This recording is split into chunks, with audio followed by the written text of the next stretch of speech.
Moi! Mä oon Maija Levonen ja mä päätin nyt avata tällaisen YouTube-tilin. Se voisi kantaa yhtä hyvin nimeä Keholla on asiaa, koska mä työskentelen herkkien kehojen tulkkina ja haluan nyt tässä ekas videossa kertoa lyhyesti tai ehkä vähän pidemmin siitä, että mikä mun titteli on ja minkä kautta mä teen mun työtä. Mä oon porilainen fysioterapeutti, eli live-vastaanotto sijaitsee Porissa.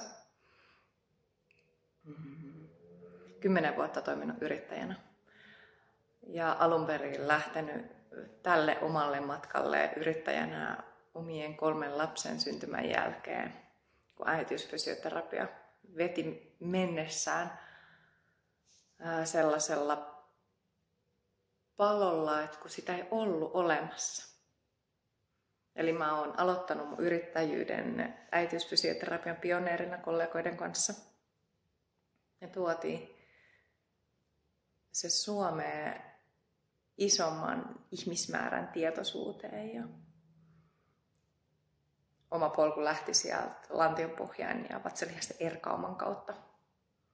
Oman äityyden herättävän jotenkin sen koko minuuden räjähtämisen kautta niin tähän, mitä mä nykyään teen.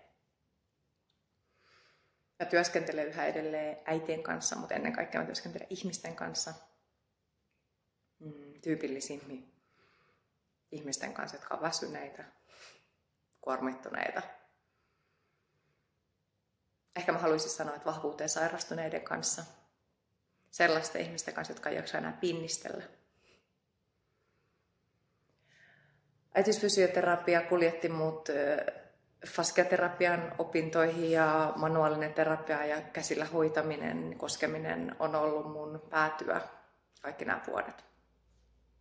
Kosketuksen parantavaa voimaa mä uskon yhä kovempaa ja uskon yhä lempeämmän kosketuksen vaikuttavuuteen.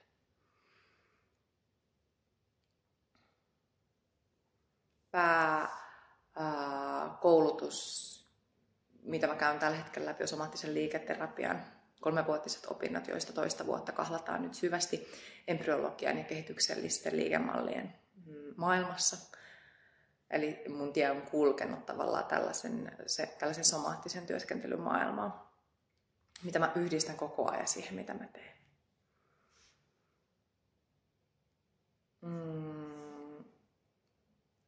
Mulla on jatkuva palo ollut aina opiskella lisää, kouluttautua lisää.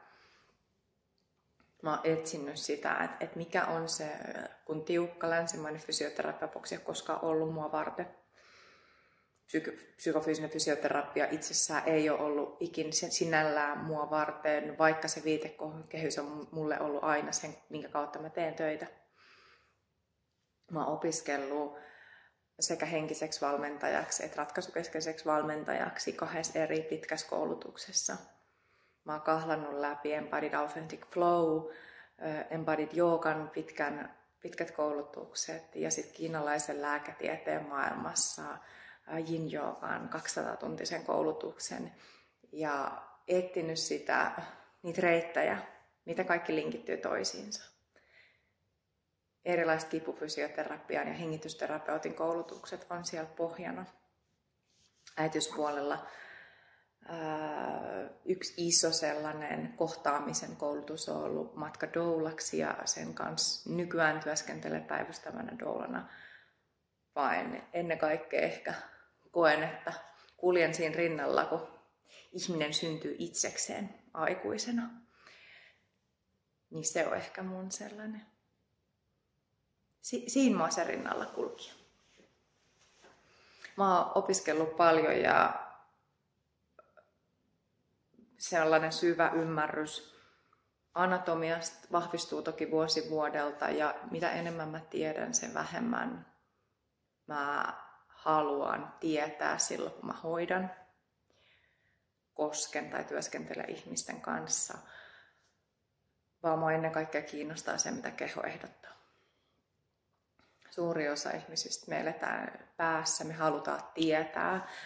Hermostosta puhutaan tällä hetkellä tosi paljon, tosi moni etsii apua hermoston säätelykeinoista, etsii apua siihen ja tähän ja tohon. Ja mua kiinnostaa eniten, että mitä on sen jälkeen, kun se etsiminen loppuu, koska on liian väsynyt. Jolloin me päästään sellaiseen antautumiseen, että mitä se keho ehdottaa. Mitä se meille tarjoaa, mitä se meille näyttää. Meillä on kehossa paljon järjestelmiä, mitä kaikkea me voidaan sieltä kuulla. Syvä kehoterapia on aina kehon ja mielen terapiaa, koska meidän hermosto ja faskia, mutta myös rauhaset, kaikki järjestelmät, sisäelimet, niissä on kaikissa omanlainen värähtely, niissä on kaikilla oma tarinansa. Somaattinen työskentely ehdottaa sitä, että ruumis tunnistaa itse itsensä. Ja että ne solut jokaisessa tasossa ja järjestelmässä tunnistaa itse itsensä. Se on syvä matka. Se ei ole pikaratkaisu. Se ei ole sellainen, että tee nämä 3 asiaa ja sit sä oot valmis. Ennen kaikkea mua kiinnostaa se, että mitä siitä tulee arkista. Miten me voidaan sellainen praktiikka tuoda meidän arkeen. Että okei, että hei, mulla on keho, joka reagoi. Mitä sitten? Okei, sä alat huomaa sitä enemmän. Se reagoi jokaisessa ihmissuhteessa, se reagoi jokaisessa tapahtumassa. Ei sitä tarvitse hyperfokustaa ja tietoisesti alkaa rämpimään, mutta sen herättäminen, mitä me havaitaan meidän kehossa. Ja sitten toki ne, jotka on niitä arjessa kuormittavia asioita, niin niihin me halutaan ehkä pysähtyä. Ei me korjata mitään, mikä ei ole rikki. Eikä tehdä sellaista mielentason päättämistä, että nyt me kaivetaan tätä. Tai mä en halua työskennellä niin. Mutta se mahdollisuus siihen, että kun se keho näyttää jotain, niin lähdetäänkö me katsoa siitä suuntaan, minne se on avannut sen oven? Niin se on mahdollisuus. Mä en lupaa täällä mun kanavalla yhtään minkälaista sisältöä. Mä oon hyvin impulsiivinen ja spontaani.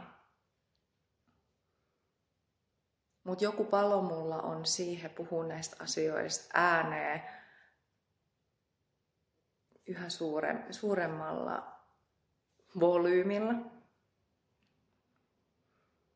Seuraavista ja muista videoista voisit katsoa, mä oon luonut keholla asiaterapiakortit, terapia- ja yksilökäyttöön ja julkaistu tänä keväänä mun esikoisrunokirjan, jossa on mun 20 vuoden suhteen päättymisestä ja avioeron jälkeisestä tunnemylläkästä, itsensä riipimisestä, niin mä oon kirjoittanut sen kirjaksi. Julkaistu runoni kaikkien luettavaksi. Mä haluan elää jotenkin todeksi sitä, mistä mä puhun mun asiakkaiden kanssa. Että vain tuntemalla ja nöyrtymällä ihmisyyteen, vaan kuulemaan sen, mitä meidän keho siinä on, niin me voidaan olla totta tässä hetkessä. Kiva, kun oot täällä. Katsotaan, mihin tää matka vie. Moikka!